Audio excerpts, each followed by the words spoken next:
होती है या रागात्मक होती है, इसलिए बंध जाते हैं। अतः निंदा और स्तुति से बचें, दोनों को सहो भैया। जिस प्रकार ठंडी सहते हो ना, गर्मी सहते हो ना, उसी प्रकार निंदा भी सहो, बखान भी सहो। तब भगवान का स्मरण करो भैया, सब ठाकुर जी की लीला है, हमने कुछ नहीं किया। जो सज्जन आदमी होता है वो अपना बखान, अपनी स्तुति सुनकर बड़ा परेशान होता है, उसको कंफर्टेबल नहीं होता है वो। ही और शी विल सो अनकंफर्टेबल जब कोई बहुत ज्यादा बखान करने लग जाए। निंदा से भी बचो, किसी की निंदा करने से भी बचो, और कोई तुम्हारी निंदा करे तब भी बचो। ये भगवान ने मेरे अंदर का कचरा साफ करने के लिए किसी को भेजा है। मुफ्त में झाड़ू लगा देता है, भैया आभार तेरा, निंदा करके तूने थोड़ा झाड़ू लगा दिया। जब कोई निंदा करे बचो, नहीं तो द्वेष हो जाएगा। कोई बहुत ज्यादा बखान करे तो बचो, नहीं तो राग हो जाएगा उसमें। और राग द्वेष से प्रेरित होकर के जो भी करोगे बंध जाओगे। इसलिए तुल्य निंदा स्तुतिर मौनी, तुल्य निंदा स्तुति ही मौनी संतुष्ट येन केनचित्। मौन रहता है जो भी मिल जाता है उसमें संतुष्ट रहता है। अनिकेतः अनिकेतः स्थिरमति भक्तिमान में प्रियो नर। जिसकी मति स्थिर है, जिसका मन मुझ में लगा हुआ है, ऐसा भक्तिमान पुरुष कृष्ण कहते हैं मुझे बहुत प्रिय है। हमको श्री कृष्ण प्रिय लगे यह एक बात है, और हम श्री कृष्ण को प्रिय लगने लग जाएं, हम हमारे कृष्ण में कृष्ण, हमारे हृदय में कृष्ण को बसाएं, हमारे हृदय में कृष्ण हो, ये एक बात है, लेकिन कृष्ण के हृदय में हमारा स्थान हो। कृष्ण तो सभी के हृदय में है। ईश्वर सर्वभूतानां हृदयेर्जुन तिष्ठति। लेकिन जो श्री कृष्ण के हृदय में बस जाते हैं, ऐसे भक्त। प्रहलाद भगवान के हृदय में बसे, ध्रुव भगवान के हृदय में, मीरा चैतन्य भगवान के हृदय, हनुमान भगवान के हृदय में बसे। प्रभु चरित्र सुनिबे को रसिया, राम लखन सीता मन बसिया। प्रभु चरित्र सुनिबे को रसिया, राम लखन सीता मन बसिया। राम लखन सीता मन बसिया। राम जी के तो मन में, हृदय में बस गए हैं हनुमान जी। हनुमान ने यूं अपनी छाती फाड़ कर बताया कि राम है मेरे हृदय। तो कथा है ना कि जब राम जी का राज तिलक हुआ और सब लोग नाच रहे थे, गा रहे थे, हनुमान जी को बुलाया, और राम जी ने मूल्यवान मोतियों का, रत्नों का हार हनुमान जी को पहनाया। हनुमान जी बड़े प्रसन्न, और फिर उन मोतियों को वो माला तोड़ा और मोतियों को अपने मुंह में लेकर के वो तोड़ने की कोशिश करने लगे, खाने लगे। तो सीता जी ने कहा, अरे हनुमान, ये कोई खाने की चीज नहीं है। और फिर किसी ने कहा, आखिर बंदर है भाई, वो क्या जाने इसकी कीमत क्या है, अब लो इतनी मूल्यवान माला तोड़ दिया और रत्नों को, मोतियों को मुंह में, दांतों के बीच में वो तोड़ने की, खाने की कोशिश कर रहा। तो हनुमान जी ने कहा कि भैया तुम कहते हो ये बड़ा मूल्यवान है, मैं यही जांच रहा हूं, परख रहा हूं कि इसका मूल्य है कि नहीं। मतलब बोले तोड़कर देख रहा हूं इसमें राम है कि नहीं। जिसमें राम नहीं हो वो मेरे लिए मूल्यवान नहीं। बोले अच्छा, तो आप में राम है? बोले बिल्कुल है, नहीं तो मेरा शरीर मेरे लिए मूल्यवान नहीं। बताओ।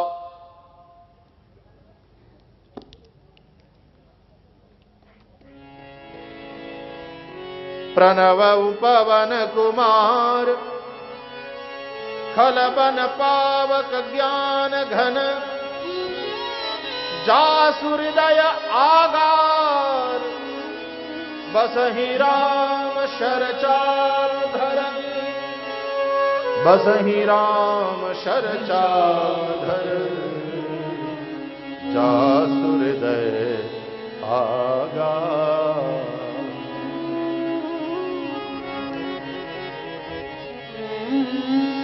तो हनुमान जी ने तो छाती फाड़ कर दिखाया राम को अपने हृदय में। राम जी ने छाती नहीं फाड़ी, लेकिन यदि राम जी यूं हनुमान जी की तरह, जो आपने चित्र देखा है ना, यूं अपनी छाती फाड़ करके दिखाते तो बताए उसमें कौन होता, कौन दिखता? हनुमान। राम लखन सीता मन बसिया, प्रभु चरित्र सुनि देव रसिया। राम लखन सीता मन बसिया। राम के हृदय में तो स्थान हनुमान जी को मिला ही है। अपनी सेवा, अपनी भक्ति, अपनी निष्ठा, अपने विश्वास के चलते। लेकिन सीता और लक्ष्मण जी के हृदय में भी हनुमान जी ने स्थान प्राप्त कर लिया।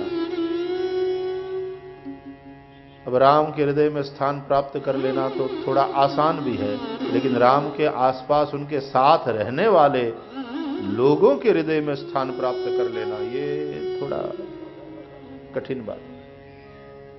क्योंकि हनुमान जी तो राम की सेवा करने आए हैं, तो सीता और हनुमान भी राम जी की सेवा में हैं, मतलब उनके अधिकार में हिस्सा मांगा, ये मतलब निकला। और जल्दी से हम किसी को घुसने नहीं देते। हमारी सेवा में भाग मत, इसमें बटाई नहीं।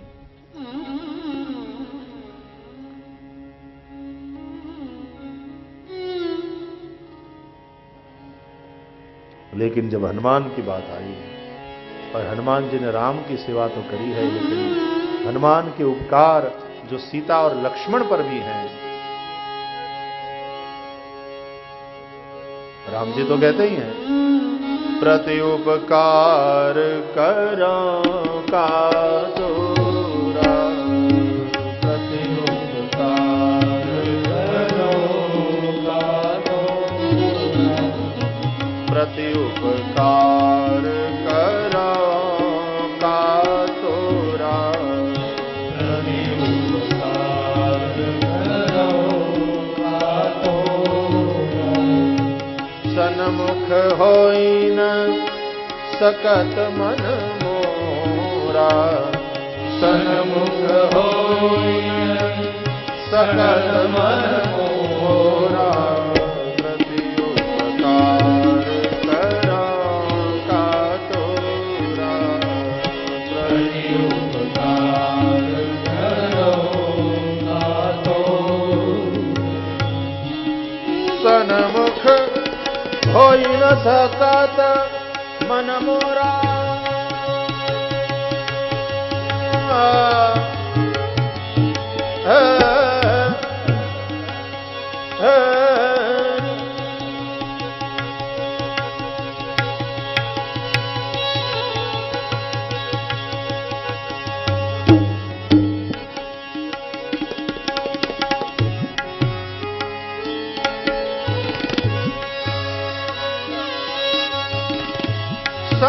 सनमुख होई न सकत मन मोरा, सनमुख होई न सकत मन मोरा, सनमुख होई न सकत मन मोरा, प्रति उपकार करो का तोरा, प्रति उपकार करो का तोरा।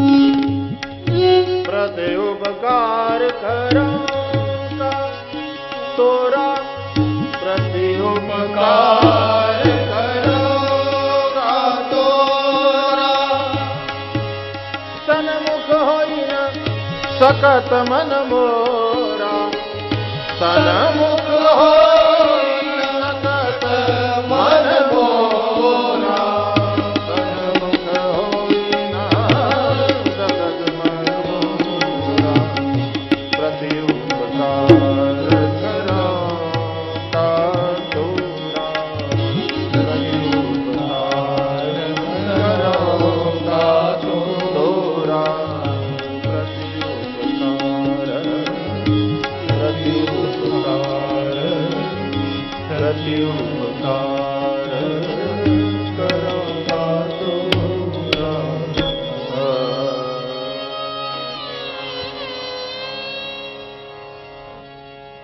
राम जी तो ऋण में हैं, लेकिन सीता जी और लक्ष्मण जी ऋण में आ गए, क्योंकि जब राम जी का वियोग हुआ और फिर हनुमान जी मिले, उसके चलते सीता जी को पुनः राम की प्राप्ति हुई। राम का संदेश सीता जी तक और सीता जी का संदेश राम तक पहुंचाने वाले, सीता जी को नवजीवन देने वाले श्री हनुमान जी हैं। और जब लंका के रणांगण में मेघनाद की शक्ति से मूर्छित हो गए लक्ष्मण जी, तो लाय सजीवन लखन जीवाए,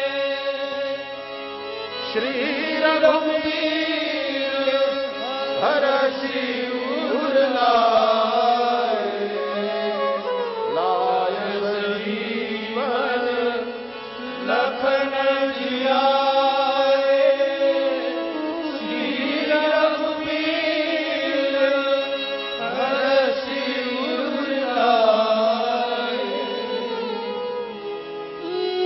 न हनुमान होते तो कौन लाता संजीवनी, कैसे पुनर्जीवन मिलता लक्ष्मण को। लक्ष्मण जी ने सोचा, आज मैं जो राम जी की सेवा कर रहा हूं, जिंदा हूं तब, और जिंदा हूं इसकी बदौलत। तो हनुमान जी भी, लक्ष्मण जी भी हनुमान के ऋण में, सीता जी भी हनुमान के ऋण में। इसलिए राम के हृदय में तो ये बसे हुए ही हैं, लेकिन सीता जी और लक्ष्मण के हृदय में भी हनुमान जी का बड़ा ही महत्वपूर्ण स्थान है। राम लखन सीता मन बसिया, कहने का तात्पर्य है सभी के हृदय में भगवान निवास करते हैं। ये तो है ही है। ईश्वर सर्वभूतानां हृद्देशेर्जुन तिष्ठति। लेकिन महत्वपूर्ण बात है कि क्या हम भगवान के हृदय में स्थान प्राप्त कर सकते हैं? कौन प्रिय है भगवान के? जिनको भगवान अपने हृदय में बसाते हैं। तो यहां पर स्वयं भगवान कहते हैं गीता में, तुल्य निंदास्तुतिर्मौनी संतुष्टो येन केनचित् अनिकेतः स्थिरमतिः भक्तिमान में प्रियो नरः। अद्वेष्टा सर्वभूतानां मैत्रः करुण एव च निर्ममो निरहंकारः समदुःख सुखक्षमी।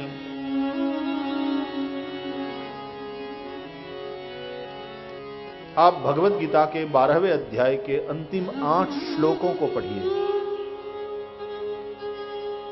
वहां पर भगवान श्री कृष्ण मुझे कौन प्रिय है उसकी बात करते हैं।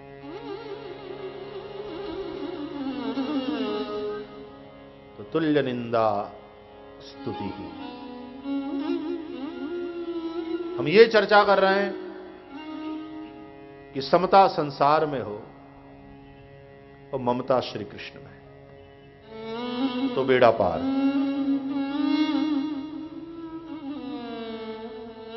हमारा उल्टा होता है, हमारी ममता संसार में, इसलिए वो ममता मारती। वही ममता श्री कृष्ण में हो जाए तो वो तारने वाली होगी। गोपियों की ममता, गोपियों की आसक्ति, नंद यशोदा की ममता श्री कृष्ण में, धन्य हो गए, तर गए। तो समता संसार में रखो, संसार के सभी द्वंद्वों में अपने चित्त की समता बनी रहे। देखो भैया, साधना करने का, भक्ति करने का, धर्म के क्षेत्र में प्रवेश करने का, कथा सुनने का मतलब यही है कि हम अपने आप को तैयार करें कि हम संसार के द्वंद्वों में विचलित नहीं होंगे, हमारे चित्त की समता बनी रहेगी। हर्ष शोक, सफलता विफलता, निंदा स्तुति, सुख दुख, मान अपमान, सभी में समता बनी रहे। वो बनी रहेगी यदि भगवान में दृढ़ भरोसा है तो। ठाकुर जी जो भी करेंगे मेरे हित के लिए।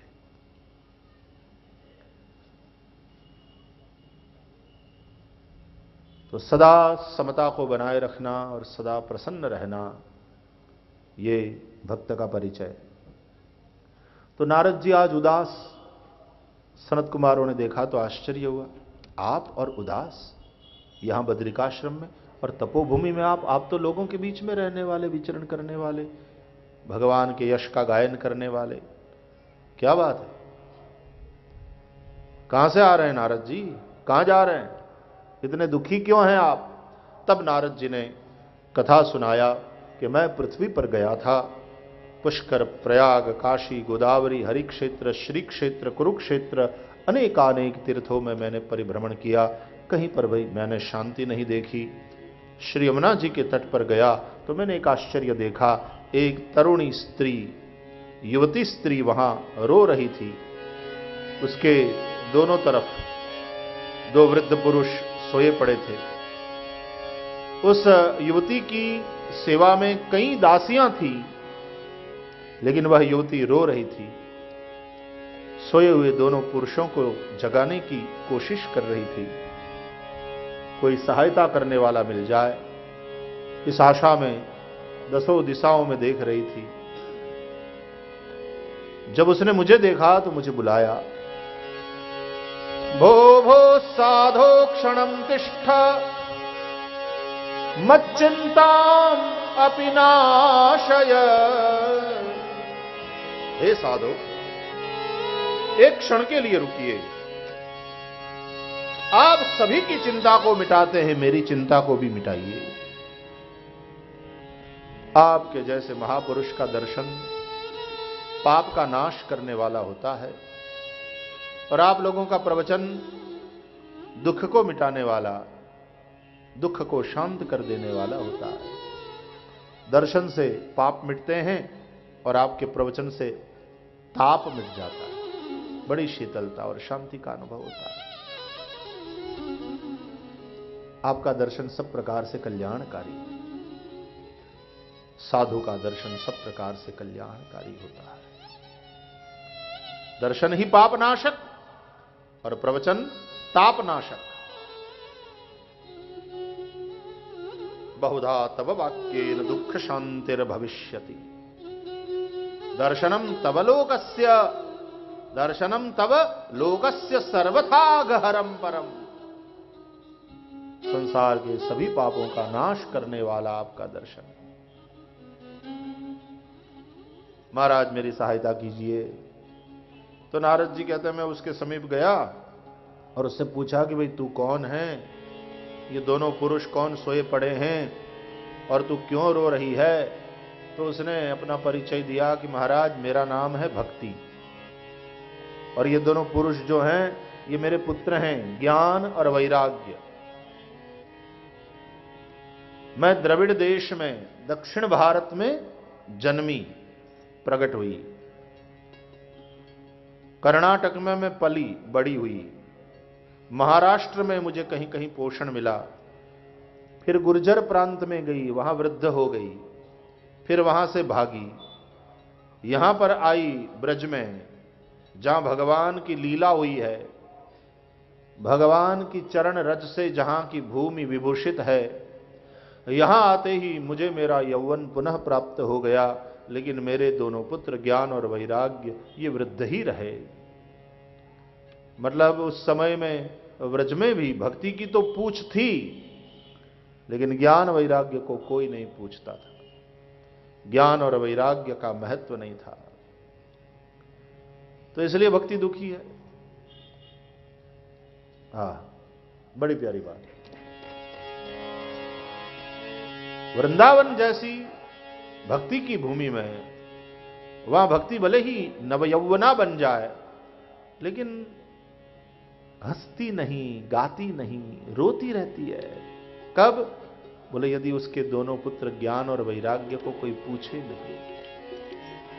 भक्ति का महत्व तो हम स्वीकार करें, लेकिन ज्ञान और वैराग्य की हम अवहेलना करें, तो भक्ति होती तो जवान है लेकिन रोती है, आंसू बहाती। भक्ति के साथ साथ ज्ञान वैराग्य। देखो भैया, भगवान में रति है, भक्ति है, तो संसार के विषयों से विरति, वैराग्य भी होना चाहिए। और यदि भगवान में भक्ति है, प्रेम है, तो भगवान के स्वरूप का ज्ञान भी हो जाता है, वो भी होना चाहिए। जिस प्रकार अग्नि दो काम करती है, एक तो जलाना और दूसरा प्रकाशित करना, वस्तुओं को प्रकाशित करना, और जिसमें वो प्रकट हुई उसको जलाना। दो काम करती है, आपकी रसोई पकाना और आपके घर को प्रकाशित करना। अग्नि के दोनों काम है। दिया है और प्रकाशित कर रही अग्नि, चूल्हा है और पका रही है रसोई। तो बस भक्ति की भी ये जो अग्नि है, प्रेम तो पावक ज्वाला है, अग्नि की भांति है, तो वो तुम्हारे पापों को तो जला देती है। तुम्हारी जो संसार के प्रति आसक्ति है, विषयों के प्रति जो आसक्ति है, उसको जला देती है। राग मिट गया तो वैराग्य हो गया। और दूसरी बात क्या करती है यह अग्नि? बोले परमात्मा के स्वरूप को प्रकाशित कर देती है। तो ज्ञान हो गया भगवान के स्वरूप का, भगवान के सामर्थ्य का ज्ञान हो गया। तो इसलिए कहा गया कि ये वैराग्य और ज्ञान जो है वो भक्ति के बेटे हैं, क्योंकि ये भक्ति से होते हैं, इसलिए दोनों भक्ति के पुत्र हैं। लेकिन वो कमजोर हों, सोए हुए हों, सुषुप्त और अशक्त, तो भक्ति बड़ी दुखी है, आंसू बहा रही। तो नारद जी ने कहा कि देवी तू रो मत, मैं तेरे पुत्रों को जगाऊंगा और जन जन के हृदय में ज्ञान वैराग्य समेत तेरी स्थापना करूंगा। यदि मैंने इतना नहीं किया तो मैं हरि का दास नहीं।